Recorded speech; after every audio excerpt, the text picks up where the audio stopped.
Hi, this is Mike from Mike's Unboxing Reviews and How To, and today we're going to take a look at a new set of fans. Well, two new sets of fans from Win. We've got the Saturn ASM140 and the Saturn ASM120. You can probably guess what the difference is. Keep watching to find out more.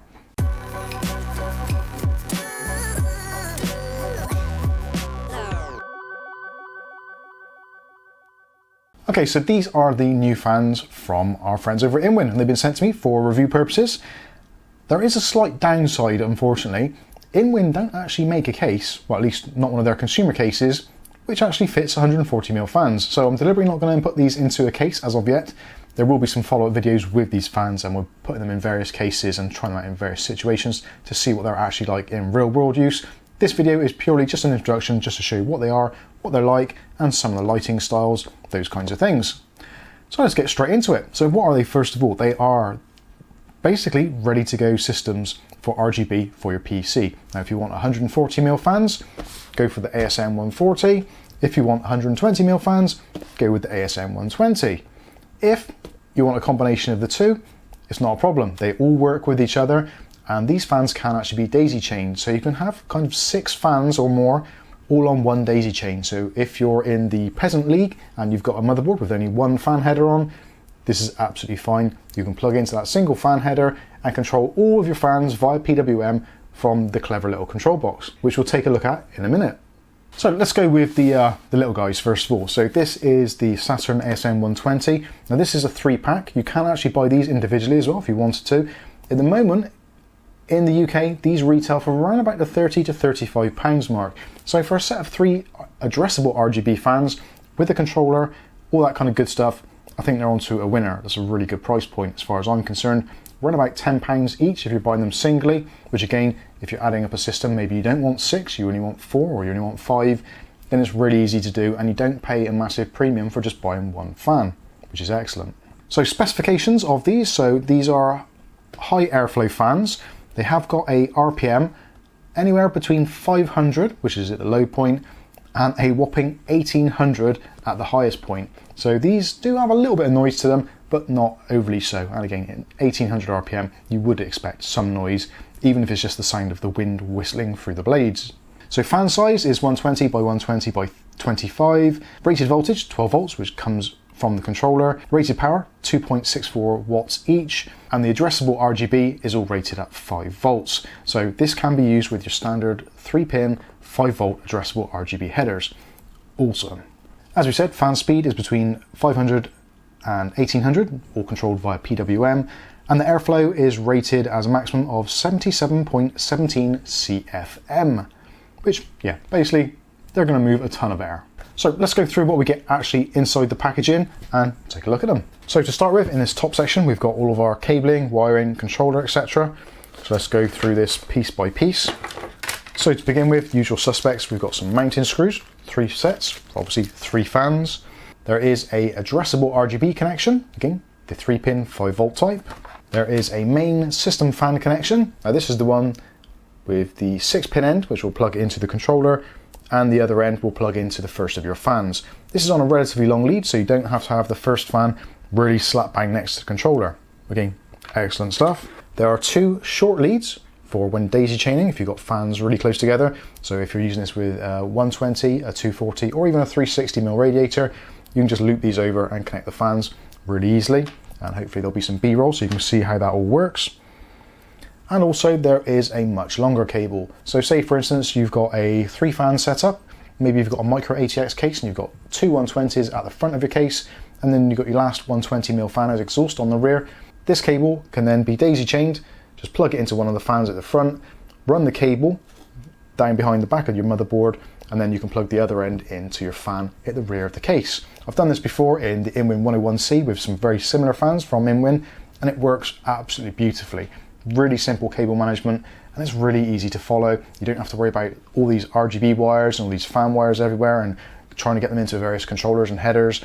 It's really, really simple. Essentially, it's a 1-wire setup once you've got the actual control box installed. So the next one up is the PWM connection. So again, standard 4-pin PWM connection to attach to your motherboard, and the other end just plugs into the control box, which we'll take a look at now. So you've got this really nice little control box with the InWin logo on the front there, and it's also got relatively clearly marked what each individual port is. So on this bottom section, we've got the PWM in and also our addressable RGB in. On the end where the power cable comes in and out, it says fan, so that is where you put your 6-pin fan connector straight into there.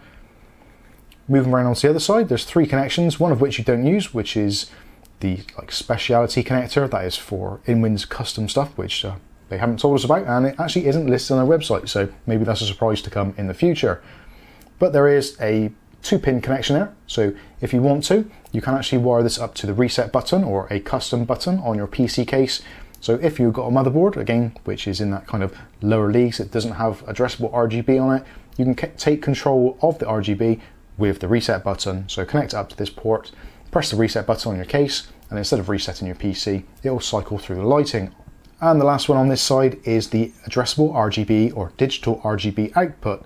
So if you are maybe having a addressable RGB festival in your PC, but you've only got one header on your motherboard, which is the case in some particular motherboards, you don't have to worry about this taking up that one actual connection. You can plug in the addressable RGB and still have a pass-through to connect up additional things, maybe like an LED strip, or maybe even another one of these devices should you want to. If you have an absolute ton of fans to install, maybe kind of 12 or more, then you can use that as a pass-through, and they will all work to the same RGB.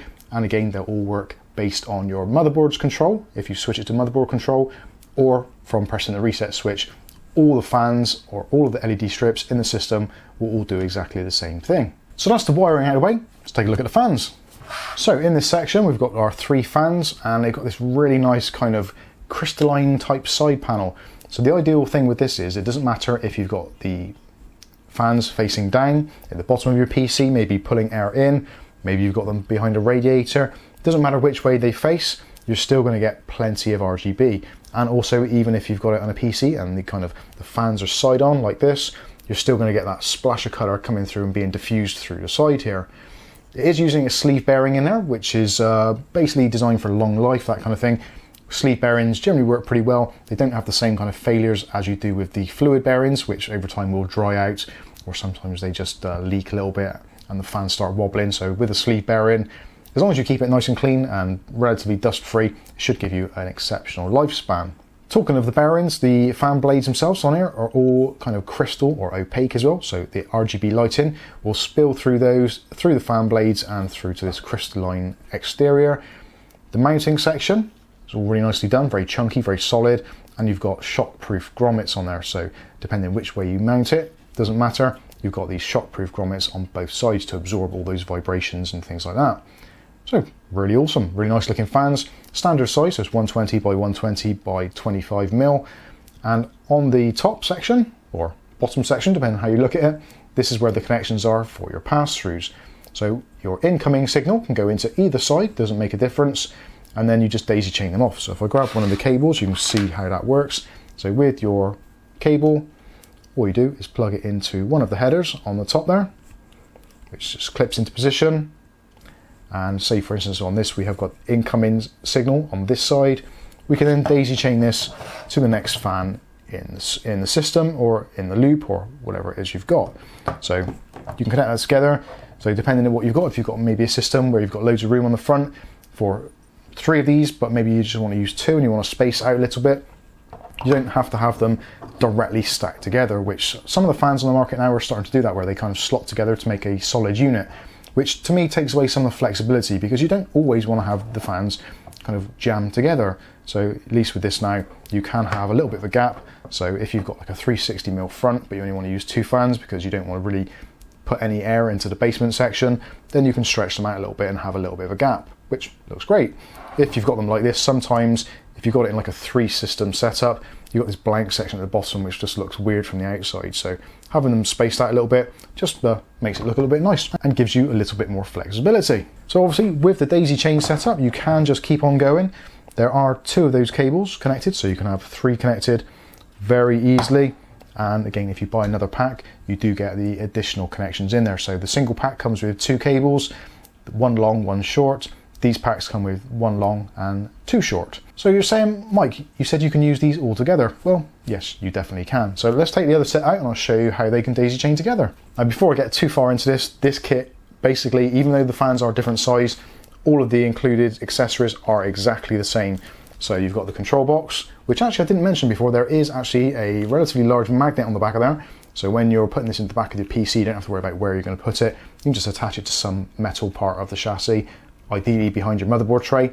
Perfect place to put it. But yeah, you get exactly the same thing. So you get 2 of the short cables, 1 of the long cables, you get the RGB cable, your PWM cable. So if you're buying 2 sets of these, you don't necessarily need all that, so you can just put it to one side. Or maybe if you sell the PC a little bit later on down the line, you can kind of split the system, maybe sell 2 fans with a control set and maybe keep the other 4 for yourself. It's really, really flexible. So these are the 140mm versions. Now essentially, again, these are pretty much exactly the same kind of layout. You've got the same really nice kind of slotted section around the side with a crystalline effect. You've still got the same type of fan blades. Difference being with these, you've got a slightly different RPM. So these bottom out at 500 RPM and maximum RPM on these is 1400 RPM, which is more than enough for a 140mm fan. They really are going to push a lot of air. And I've actually had these set up on the desk with a separate power supply just to see what they're like, and they do push an extraordinary amount of air. Very, very nice. They do get very loud at the upper end, if I'm completely honest. I personally would probably use them at the lower end just to keep it nice and quiet, especially for kind of filming purposes, that kind of thing. But it's nice to know that you've got the horsepower there. So if you have got a particularly warm system, or you've got a particularly stubborn radiator which really needs to force air through, these are pressure optimized, so you're going to force that air through there and keep everything nice and cool. Airflow wise, these have an airflow rating of around about 94 CFM, so about 20 CFM more than their 120mm counterparts, which kind of makes sense if you think about it. So again, ultimately, if you do want to connect these together and daisy chain them, you can do. So you've got exactly the same connections in the top area here, which actually is patented, so you won't find these anywhere else on the market. You may find ones similar, but you won't find them the same. And like I said, I've used these before, the previous versions that InWin had, and they were really, really good. And I'll put the video link there so you can see how far we've come over the years. But daisy chaining wise, all you do is plug in the connector there, you get your next fan, and then do exactly the same thing. A little bit hard for me to see the connector in this light. And there we go. So you get the general idea. You can literally just keep on daisy chaining them. I've set them up with just 6 fans on one connector, which again, you've probably seen from some of the B-roll, and there's no issues whatsoever. So I don't see any reason why you couldn't put maybe 8 to 10 fans on there. If you take into account the wattage per fan, which I said earlier, you can work out roughly what it is capable of. So again, if you want to have a system with tons and tons of fans, very, very easy to do.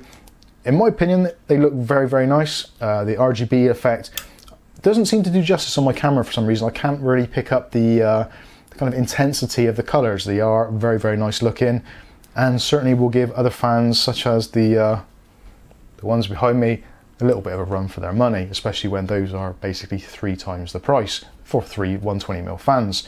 So all in all, very, very nice fans, very, very good price as far as I'm concerned, and the fact that it's got so much flexibility of having either a 1 fan setup, 2 fan, 3 fan, whatever the case may be, you can basically pick and choose whatever you want. The only thing you do have to do is make sure you do initially get your set with the actual controller in to run them.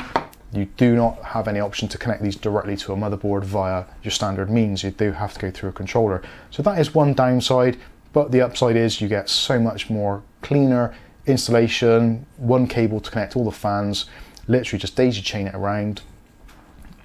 Again, I've used these in the 101C and I think it was the 103. They're just so easy to use. Just screw them in, daisy chain the cables together. Very, very straightforward and very, very effective, and very, very good price. So there we go, that has been the new InWin Saturn range of fans. I've been Mike, this is Mike's Unboxing Reviews and How To, and hopefully we'll catch you in the very next video. Thanks for watching.